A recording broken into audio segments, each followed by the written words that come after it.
Well, g'day again. Yeah, I know, I know. I should not make videos when I've been drinking. But then how the fuck am I ever gonna make a video? Anyway, back to some serious shit. I thought I'd show you an excellent, excellent product.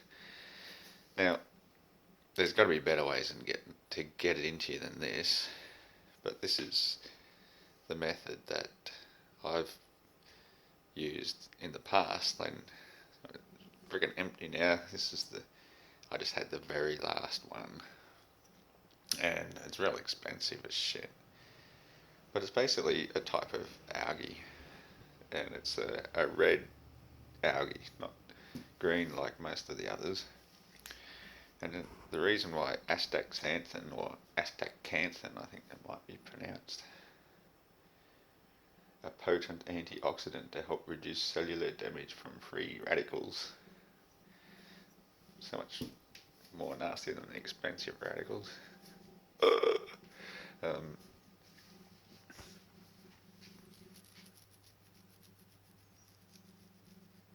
You shouldn't walk through doorways while you're talking. You know what happens when you walk through a door? That's when you forget what you're doing. It's like, don't ask me. I don't make up the rules. There are things known and things unknown, and in between are the doors. Maybe if you jump to the left, and then a step to the right. No, that won't work either. I know it will work because I'm about to take the little puppy for a walk. I like calling dogs puppies, especially little puppies when they're really big dogs. So I might just grab myself a homemade Welsh. as if I'd make something that crap. Oh, yeah. Every day is Christmas.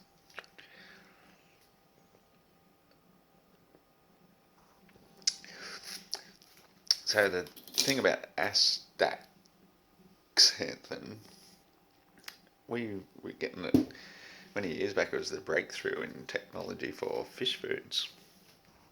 It was the greatest colour enhancer and vitality. What am I doing? Sitting down. I'm taking the dog for a walk. Alright, I'm just going to sit down for a minute or two.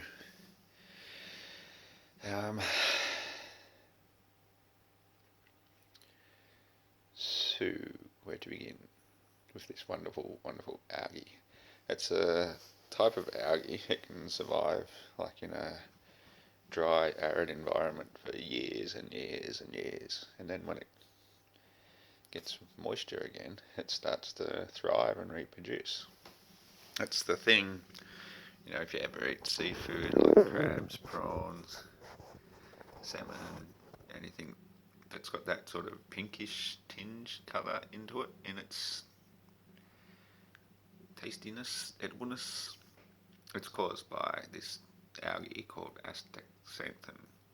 And generally speaking, crabs and prawns and stuff, they are algae eaters. They're scavengers cleaning up the ocean and that. In fact, flamingos, pink flamingos, they get their colouring from astaxanthin because they eat, crustaceans and whatnot in the shallows and the mud flats and whatnot in the tidal places.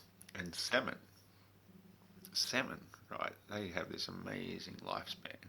And the reason they're so strong and brilliant at what they do is because of astaxanthin. Like where they've had these artificial farms farming fish for food, the salmon, they used to have like a 30% success rate of keeping the fish alive to, edible size until they discovered astaxanthin.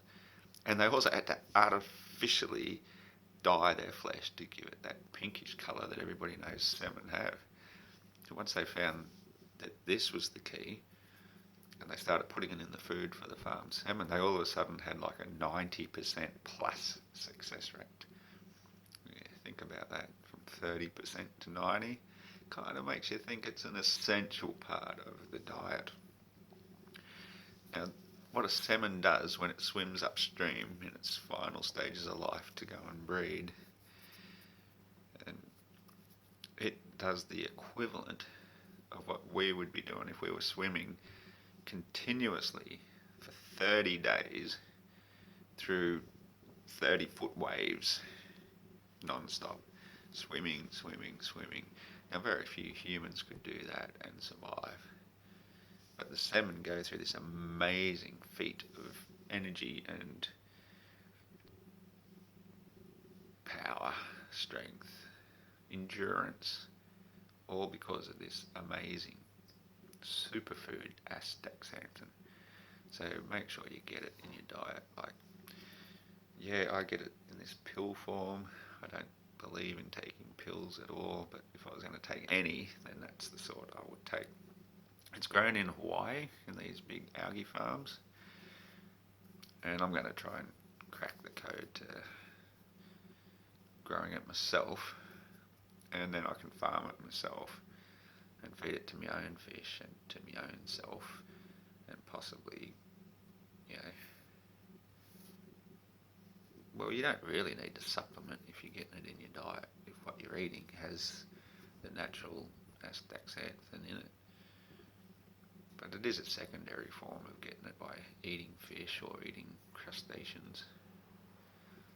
Because if you look at what flamingos and that do, and fish, and everything else in the wild, when they do eat something, they just eat it fresh and live.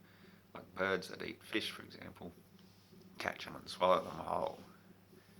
And so they're absorbing everything from the fish, not just the flesh, which is hard to digest.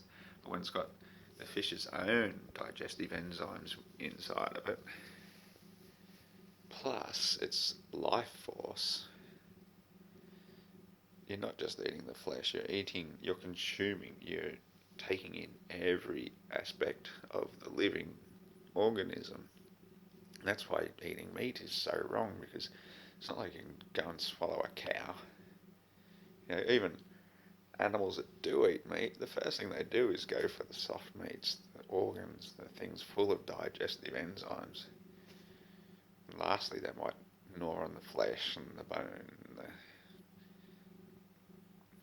Very few animals actually eat it, and most of those that do actually eat it after it's rotted, which is why we have to cook it.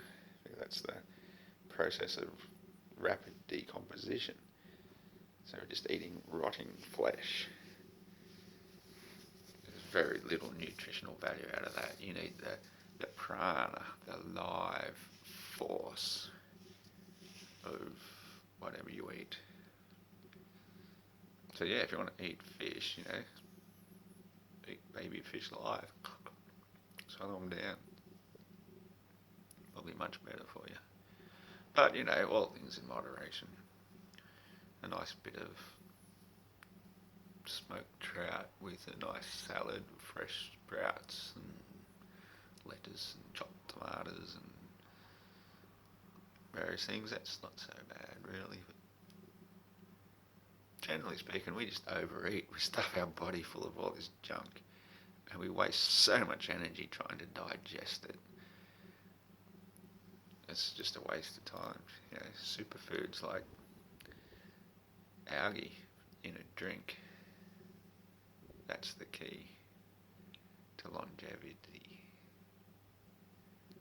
That almost rhymed. Anyway, taking the dog for a walk, so catch you motherfuckers later.